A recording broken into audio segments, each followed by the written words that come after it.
It's 10 o'clock. This is Sky News at 10, our top story. The worst storm in a century. Fears that 1,000 people could be dead after a cyclone tore through the tiny islands of Mayotte. Syria atrocities. Sky News witnesses evidence of mass graves linked to a massacre during the Assad regime. Cheating death twice, we speak to a survivor of the migrant camp shooting in Dunkirk about how they were shot at after nearly drowning in their dinghy. No timeline. The Borders Minister tells Sky News they've not set a date for stopping small boats. I don't think that people want a date snatched out of the air that nobody is confident that they can meet. Accident at sea. What happened to this Russian oil tanker?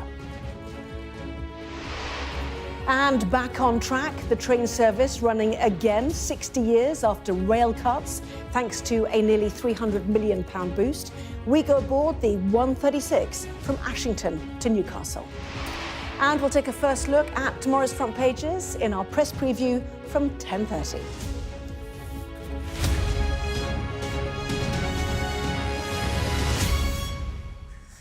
Hello there, good evening. There are fears that up to 1,000 people may have been killed after a cyclone ripped through the tiny island chain of Mayotte in the Indian Ocean between Mozambique and Madagascar.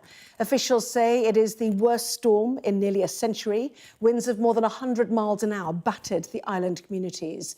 One resident said they witnessed an entire neighbourhood disappear, and it looks like the aftermath of nuclear war. Well, the intense tropical cyclone blew through part of the Indian Ocean, also hitting nearby Madagascar and the Comoros Islands before hitting Mozambique in East Africa. The islands of Mayotte are France's poorest territory and home to more than 300,000 people. Tonight, President Macron said he is closely monitoring the situation, and Pope Francis has offered prayers for the victims. Sabah Chowdhury has this report. In the eye of the storm, there really is nowhere to hide, but these tables will have to do. People are barricading doors, battling winds of up to 135 miles per hour, while Cyclone Chido rips through buildings. A storm so destructive it's devastated the French territory of Mayotte, where entire towns have been flattened. The hunt for survivors is underway, but this is looking like a recovery mission. And there are fears that up to 1,000 people may be dead in what's being described as the worst cyclone to hit the Indian Ocean in 90 years. There are concerns the devastation may breed chaos, and so President Macron has sent 250 military personnel to maintain order, alongside the 1,600 police officers already on the ground. Aid planes have also set off from France in the immediate aftermath of the storm, which is also causing havoc in neighbouring Mozambique. UNICEF is concerned about the immediate impacts of this cyclone, the loss of life, the damage to schools, to people's homes, to healthcare facilities. We're also worried about the longer-term impacts. Children potentially being cut off from learning for weeks on end, people unable to get access to healthcare, and the potential spread of waterborne diseases like cholera and malaria. But in the here and now, lives and livelihoods have been destroyed, and communities are left to survey the damage done as they continue to face the fallout. Sabah Chowdhury, Sky News. Sky News has seen evidence of atrocities committed by the Assad regime in Syria. Since the dictator fled the country last week, Syrians are confronting the reality of what happened to loved ones who disappeared under his rule. We visited the site of a suspected massacre carried out by Assad's forces 11 years ago, witnessing evidence of mass graves.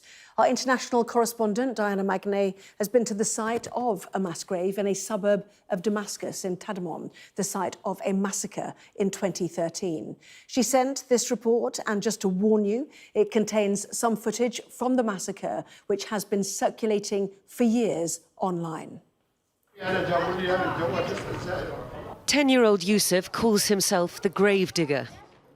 When we meet him, he has a small bucket of human bones, which he carries around like a trophy. Come, come, let me show you, he says. This is where most of the bodies are, and over there are more. Tadamon is where in April 2013, regime soldiers executed at least 41 people. We know because it was videoed, footage which found its way out of Syria 6 years later. It is horrific, and so we've blurred it. But what we can show you are men dressed as if they've just been picked up off the street, hands tied behind their back. They're hauled to the side of a mass grave, pushed in and shot. Now that Assad is gone, it is children who are digging up the bodies of their neighbours and unearthing the evidence of war crimes. Is it the first time that you found bones here, or did you always know that this had happened in your neighbourhood? No, we've known for a long time now, Yusuf says. I've been here for 9 years, so I've known since I was 1 year old. We wouldn't dare say a word about it, this woman says. They'd kill us. Mohammed's son Hussam went missing the day of the massacre, and he's sure that he was killed here. I'm begging the UN and all countries and the Red Cross, please let us see the bodies, just to get some peace of mind, see how they killed him. Why would these people kill him? But it is a massive task ahead for forensic investigators, and that's if Syria stays stable enough to see it through. There are so many missing, so many who were disappeared. And this is just one site that we know about because the men who committed this murder chose to film it. But there must be so many more mass graves in this neighbourhood, the locals tell us, across this country that will need to be excavated, uncovered, before the Syrian people can have any form of closure. The people we speak to know who the perpetrators are, henchmen of Assad's military intelligence, and they want to see them and others held to account. They did all this to scare and terrorise people into doing as they were told. They did it to show the people who was boss. If they didn't kill them, they terrorised them. He's holding a picture of a man he claims beat him brutally.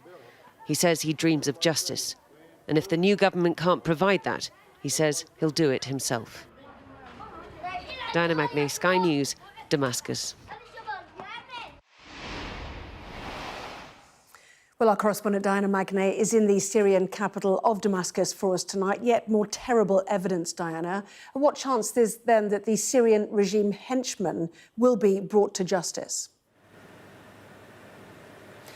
Well, I think up till now, this search for accountability has all been conducted internationally, outside of Syria. And now you have this opportunity and so much evidence to sift through on the ground.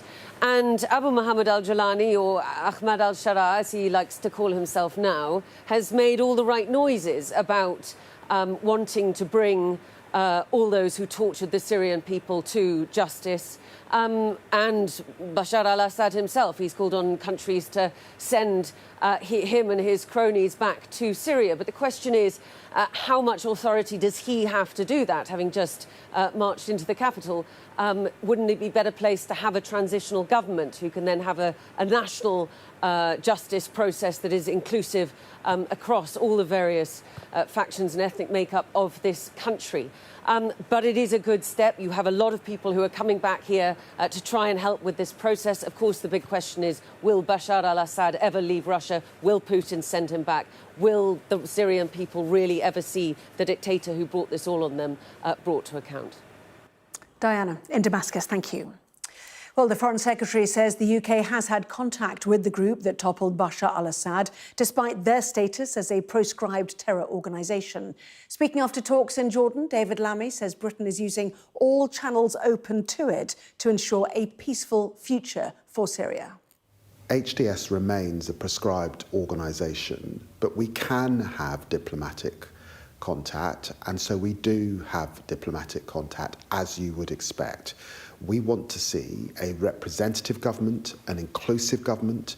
We want to see chemical weapons stockpiles secured and not used, and we want to ensure that there is not continuing violence. A migrant who saw two of his friends shot and killed at a camp in northern France last night has told Sky News how they had just cheated death, escaping their sinking dinghy before being shot at. Hours spent in the freezing water only to meet a gunman on their way back to their tents. Our Europe correspondent Adam Parsons reports. The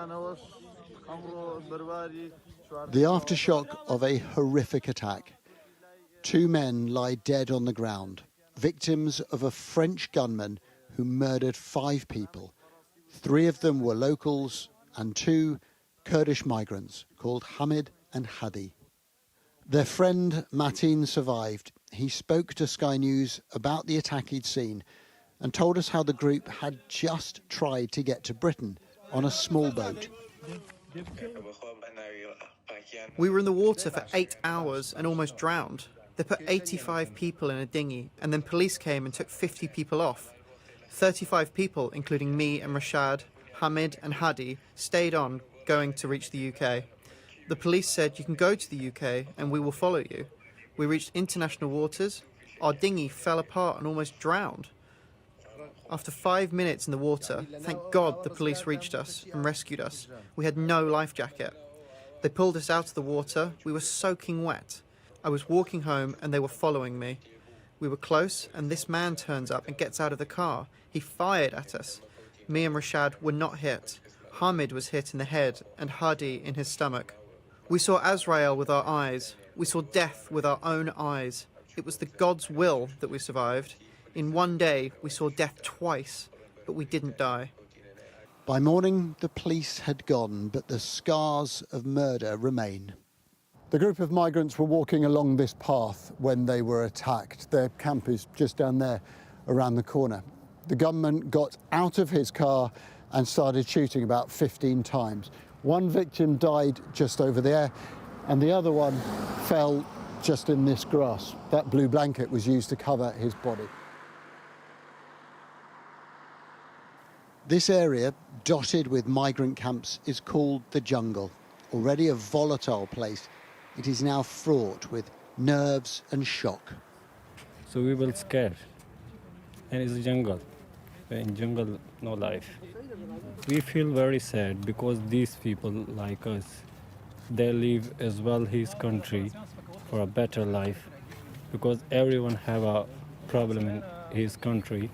So they came here for a better life. We go to UK because we are from Afghanistan. We cannot go back to my country. When we stay in France, then we also maybe we stay here 1-2 weeks after we go to UK. But now we are very feeling very bad. Very worried. Yes, we are very scared. A 22-year-old man has admitted these killings and is now in custody. But amid the bleakness and murder, the migrants here still all plan to reach Britain.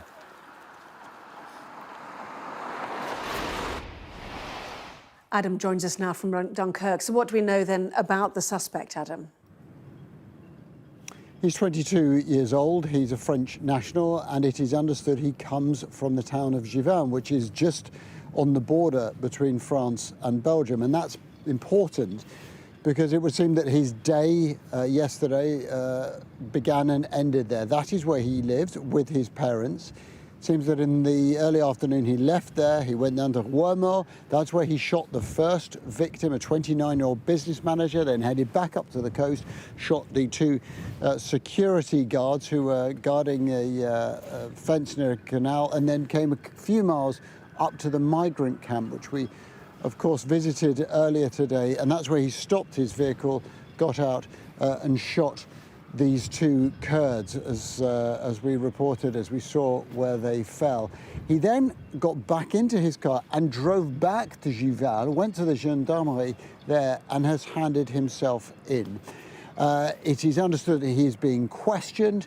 They say that he is a member of a gun club in his local town, that he is assisting with inquiries. But of course, the huge question that lingers over all this now is why? Why did this young man go on this rampage, and why did he shoot such a disparate group of people? Adam, thank you. Well, the Borders Minister has told Sky News the government won't put a timeline on cutting the number of small boat crossings. Figures out today revealed that more than 35,000 people have made the crossing so far this year, 20% up on 2023. But the Home Office says almost 13,500 people have been removed from the UK since Labour took office. Sky's Ashna Hurinag reports now from Dover. The summer's never-ending wave of arrivals, scenes we've grown used to. Despite official claims more people are now returning back to their home nations, the ceaseless cycle continues, and the government refuses to set targets for lowering the numbers. We've had governments that have given dates about and figures about getting immigration down to the tens of thousands and then quadrupled it. So I don't think that people want a date snatched out of the air that nobody is confident that they can meet. Some of those in Dover who see the arrivals each week agree, but others want proof. Because they're always something that people can go against. Just do the best you possibly can and slow them down as much as possible. We should be opening our doors, regardless of setting numbers around that. Kay Marsh has worked with people who cross on small boats for years. She says figures can lead to false promises. It's not helpful just to give a random number in the hopes that we will be able to stick to that, because then, eventually when we can't stick to that and the situation isn't resolved, people lose trust. It's not about deterrence at this point. People will come here. And we've got people with legitimate claims to asylum and people without legitimate claims to asylum all being forced to take these irregular routes, these small boat crossings. If we could give a safe and legal route, a more catch-all for people that have that legitimate claim, all the legal checks can be done before they even need to get to Britain. But some argue to tackle the problem, you need to know the size of it. The Home Office are tracking the number of people here illegally and who they've returned. So far, 31,500 people have been sent back to their home nations this year. Nearly 24,000 of these were voluntary returns, while nearly 8,000 were enforced. This is up from 25,000 in 2018, but less than the over 40,000 returns 2 years earlier. The people crossing the Channel account for only a small proportion of those who are in this country illegally. Those who overstay their visas make up the highest proportion. But this does present a very visual challenge, proving that it is the authorities that control who comes and goes, and not the smugglers. As well as international collaboration with Italy to bolster the borders, there's internal joining up too, with the creation of a new unit made up of those from the Foreign and Home Office. The number of boat crossings is increasing at the moment. That's probably because of the very mild and calm weather. The weather seems to govern the arrival of people arriving in this way rather than any action by any government. Last week, 609 people arrived in a single day, the highest number ever seen in December. Even in deep winter, they are undeterred. A sign of desperation. They keep on coming. Ashna Hurinag, Sky News in Dover. There are fears of an environmental disaster after 2 Russian oil tankers were severely damaged in bad weather in the Black Sea. Images appear to show the hull of one of the ships completely broken in 2, spilling oil and prompting a rescue operation. Together, the ships were carrying almost 9,000 tons of a heavy, low-grade fuel oil. Russia's Emergency Services Ministry said the 2 vessels were carrying a total of 27 crew, and we know at least 1 person is dead. Israel has announced the closure of its embassy in Dublin. The country's foreign minister blamed what he called the Irish government's extreme anti-Israel policy. The Irish Prime Minister, Simon Harris, says he utterly rejects that assertion, saying Ireland is pro-peace, pro-human rights and pro-international law. A 2-year-old boy has died following a hit and run in the West Midlands. 4 adults were also injured when a stolen Porsche crashed into another vehicle in Smethwick last night, with 2 of them in a serious condition. Police are appealing for the driver to turn themselves in. A woman in her 40s has been killed in a triple shooting in northwest London. 2 men were injured. One of them is in a critical condition after the shooting in Harlesden last night. The Met Police says no arrests have been made so far. The Foreign Secretary has raised concerns with Beijing over Chinese espionage in the UK. It follows claims that Prince Andrew had ties to an alleged Chinese spy, who's also been seen in photos with the former Prime Ministers David Cameron and Theresa May. While there's no suggestion they knew of his links, it raises questions about his access to high-profile figures. Former diplomat Charles Parton explained to Sky News how this part of Chinese intelligence operates. It's the scale of what China's doing. I mean, people acting like this, whether or not he's an intelligence officer, and I suspect he probably isn't, but if there's hundreds and thousands of them operating, then whereas H6 may not be particularly effective, or he may be, we don't know, there'll be one or two, or maybe more than that, who are. So, as I said earlier, I think it's a timely reminder that we really have to take this sort of thing seriously, even if the particular instance of it doesn't seem to be earth-shaking. Well, to the US now, and a man convicted of taking part in the January the 6th Capitol riots has told Sky News that he expects Donald Trump to set him free. President-elect Trump says he will pardon many of the individuals involved on his first day back in the White House. Our US correspondent, James Matthews, reports and went to meet his wife. They'll forever tell the story of January the 6th and the assault on the Capitol. DC's not my country, it's not my town. In this place, they'll forever tell their version. We have several rooms set up for Jan 6ers. As you can tell, he's 30. We did get some of the stuff off the street. Nicole Reffitt hosts January 6 families passing through. Some of us build walls, but you tear them down. You're awesome. Guy, say what's up to your wife. What's up, wife? She's the wife of Guy Reffitt. Oh, I wish you was here, baby, because you're my Abigail Adams. He's the first man convicted, then jailed for January 6 crimes. The father of three had an automatic rifle in his car and took a handgun to the Capitol. Though for some, seeing isn't believing. Does that look like a gun to you? Well, it looks like a holster to me. Do you not see the hard metal, the shine off the metal? That's actually on the inside of the holster. That was a riot. Nicole, people died in that. Yeah, Ashley Babbitt died, Benjamin Greason died, Roseanne Boylan died, Kevin Greason died. Nobody would have died if a crowd hadn't descended on the Capitol. Well, you know what? And your husband's at the centre of it. He never took down a barricade, ever. With a rifle in his car and a protective vest on. You know, you can say, you know, you being from Britain and everything, y'all have a very finicky way with guns. You know, in East Texas, we carry them in the back of our car. People like Nicole have Donald Trump on their side. For January the 6th prisoners, he uses the term hostages and has long promised a presidential pardon.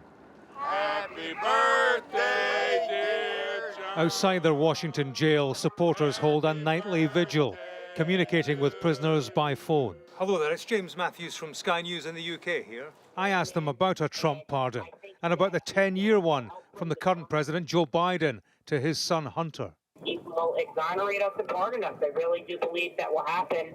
You know, Joe Biden, I don't have a problem that he pardoned his son. What I have a problem with is he lied and said he wasn't. Thomas Ballard. Hero. Logan Barnhart. Hero. Richard Barnett. Hero. Joshua Atwood. When you look at someone being pardoned for 10 years, a decade of any criminal activity they might have taken place, yeah, I think it shines very brightly on Jan 6ers, where many of them have no criminal record ever.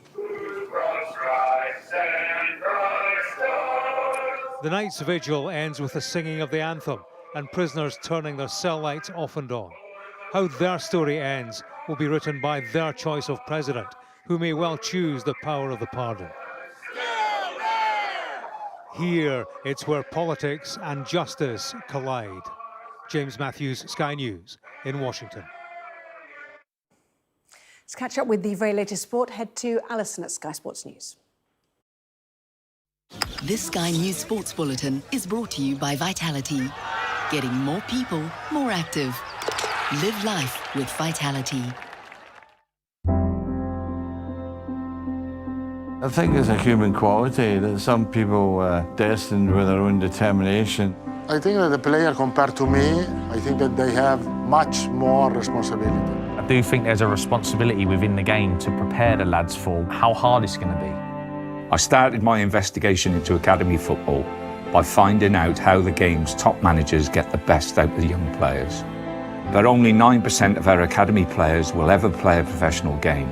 Coming up in this episode, we find out how the best become the best. You don't just get it handed to you, you're aware. There has to be a fallback. Chelsea Academy, that's all I've known. Mentally, I think I've always been quite strong.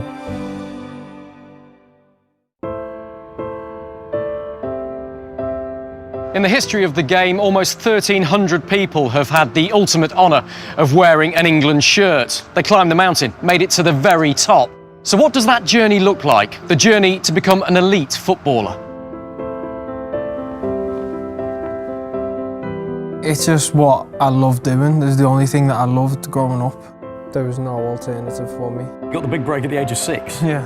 It's an extraordinary story. It was just like a half-term camp that the academy was doing. They'd sent invites to a few schools in the community, and luckily it was one of my schools was one of them. As you can imagine, every hand in the class went up. So the only way to do it was to pick names out of a hat. Luckily my name got pulled out. What was it like being in the Liverpool Academy? You get elite coaching, elite advice, elite nutrition, and it prepares you for going and being elite in the senior game. I think it teaches you a lot off the pitch as well rather than on. I think it instills, the discipline, the sacrifice, the hard work, everything that you need to go and achieve what you want. You don't just get it handed to you, you gotta work and earn it every single day. It's a level of competitiveness against some of your closest friends and the closest people that you have to kind of outwork them and be better than them, because you need to fight for your next contract and make it to the next step. I necessarily think that's a really good thing, because whether you do or don't make it, you're prepared for life itself, because you know what it takes, and you know that even to have the smallest chance, which is what we all have. This Sky News Sports Bulletin is brought to you by Vitality.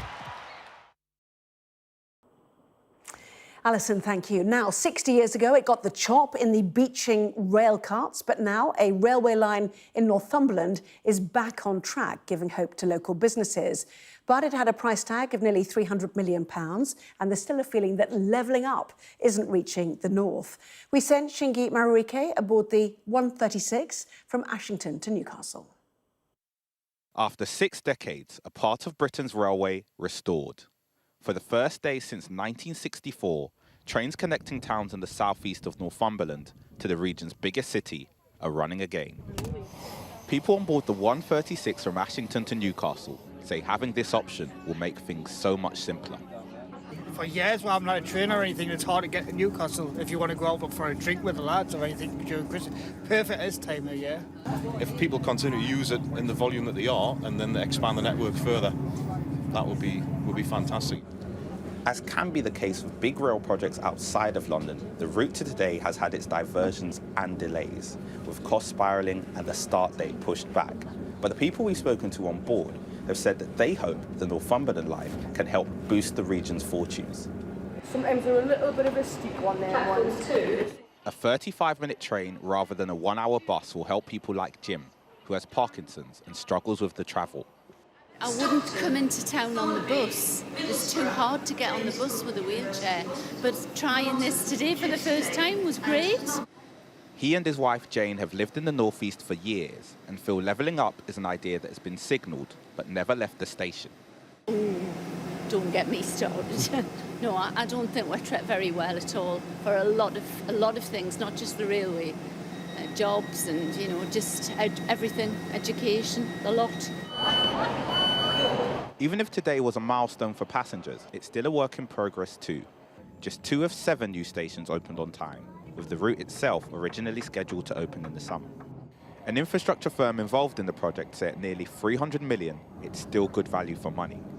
It's got a lot of bang for the buck, so you can invest a relatively small amount of money compared to big city schemes, and you can really make an impact which is higher than some of those higher value schemes, connecting these communities which have really been forgotten, to be honest.